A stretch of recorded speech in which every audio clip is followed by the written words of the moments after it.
अच्छा खेलने पर कैश प्राइज तो मिलना चाहिए ना। सुपी ने दिया है। आप भी सुपी.com पे जाएं, खेले लूडो और जीते कैश। खेल में वित्तीय जोखिम शामिल है और इसकी आदत लग सकती है। जिम्मेदारी से खेलें। श्री शिवाय नमस्तुभ्यं।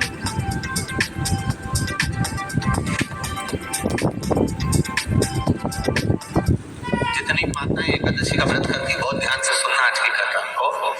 शायद जिंदगी में मिली ना मिली, पर ये कथा का रिश्ता तो बहुत ध्यान से सुनना। ध्यान से सुनिए। निर्जल एकादशी, स्कंद पुराण यहाँ तक कहती है कि इस कथा के चरित्र को जो श्रवण कर लेता है उसको 26 एकादशी करना भी नहीं पड़ती। इस एकादशी की केवल ये कथा सुनकर ही वो तर जाता है। बहुत ध्यान से सुनना इसको, कथा तो बड़े भाव से सुन लो इसको, बड़े प्रेम से।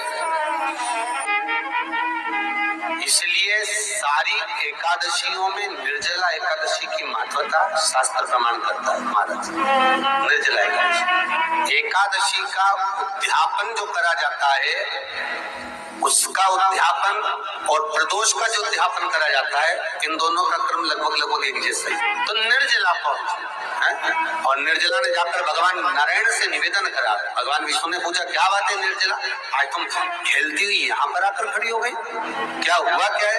क्या तुमको गौलोक धाम में आनंद की अनुभूति नहीं हो रही जो तुम वैकुंठ में आई? निर्जला घूमती घूमती भगवान के सम्मुख में पहुंच गई।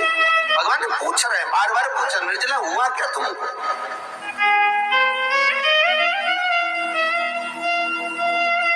निर्जला, एकादशी हुआ क्या है तुम?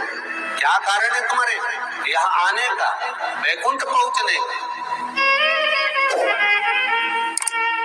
बहुत ध्यान देना महाराज। शास्त्र कहता है सोमवार, मंगलवार, बुधवार, गुरुवार, शुक्रवार, शनिवार, ये देवता वो देवता सबके व्रत कर लो, सारे व्रत कर लो। और ये व्रत आपको परमात्मा के धाम तक लेकर नहीं जा सकते, क्योंकि इनका जो पुण्य है वो मृत्यु लोक में आप थोड़ा सा भी गलत करते हैं तो पुण्य समाप्त हो जाता है। पर हिंदू धर्म के 3 व्रत ऐसे बता दिए जिन व्रतों का पुण्य समाप्त नहीं हुआ।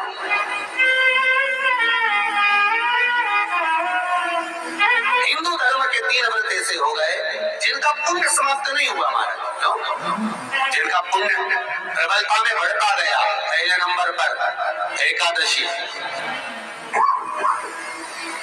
दूसरे नंबर पर प्रदोष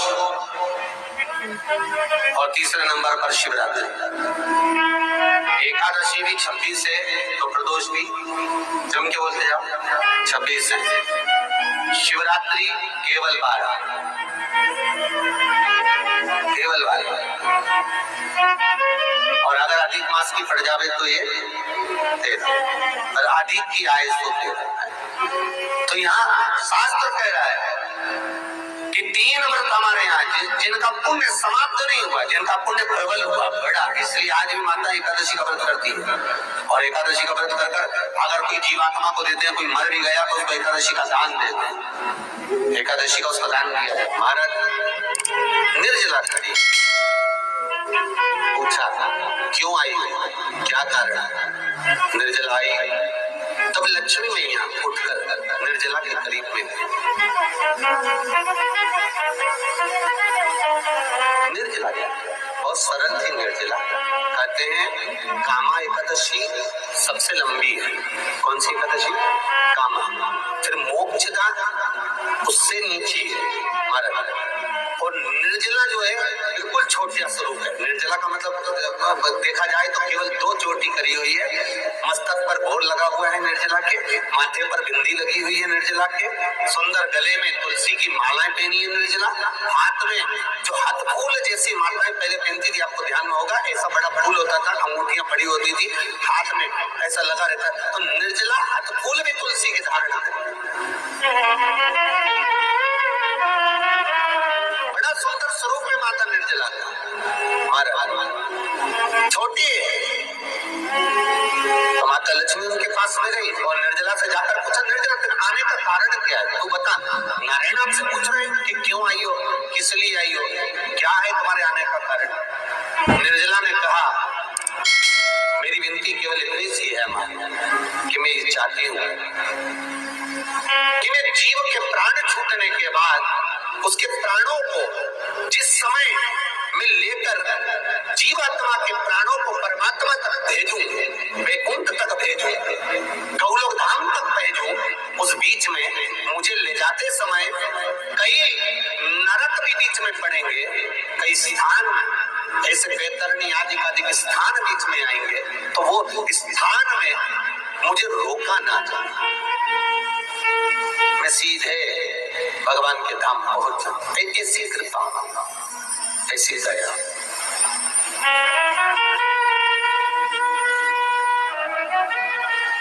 स्कंद पुराण यहाँ तक कहती है कि इस कथा के चरित्र को जो श्रवण कर लेता है उसको 26 एकादशी करना भी नहीं पड़ती। इस एकादशी की केवल ये कथा सुनकर ही वो तर जाता है। और ध्यान से सुनना इसको कथा। सबसे पहला नियम एकादशी व्रत का, सबसे पहला नियम है कि आप जिस दिन व्रत करो उसके एक दिन पहले भक्ति का संचार इस हृदय में करो। भक्ति का संचार इस हृदय में कर लीजिए। जिस दिन आप व्रत करो, जैसे एकादशी का व्रत कर रहे हो तो दशमी के दिन शाम का समय जब आवे, रात्रि जब होने लगे, शाम का समय आवे और रात्रि का आप जब भोजन ग्रहण करो तो उस भोजन में कोई ऐसा पदार्थ ग्रहण मत करिए जिस पदार्थ के कारण आपकी एकादशी बिगड़ जाए।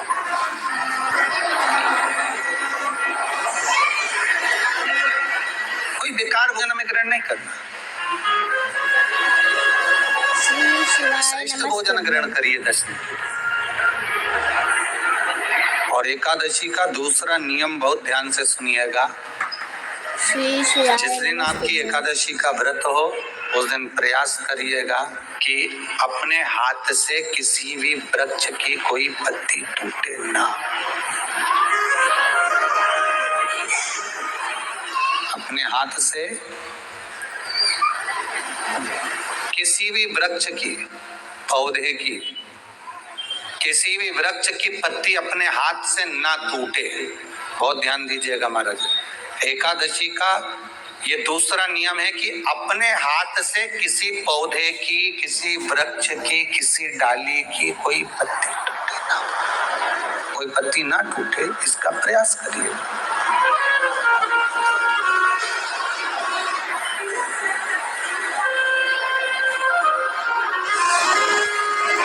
कितना सुंदर व्याख्यान कहा है, कितना सुंदर वर्णन है महाराज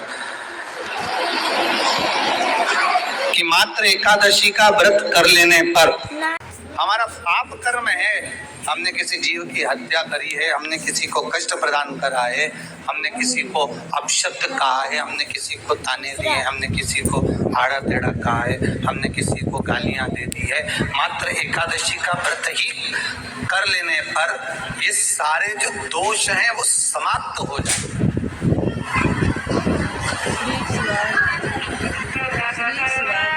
सारे दोष हमारे समाप्ति पर आ जाते हैं।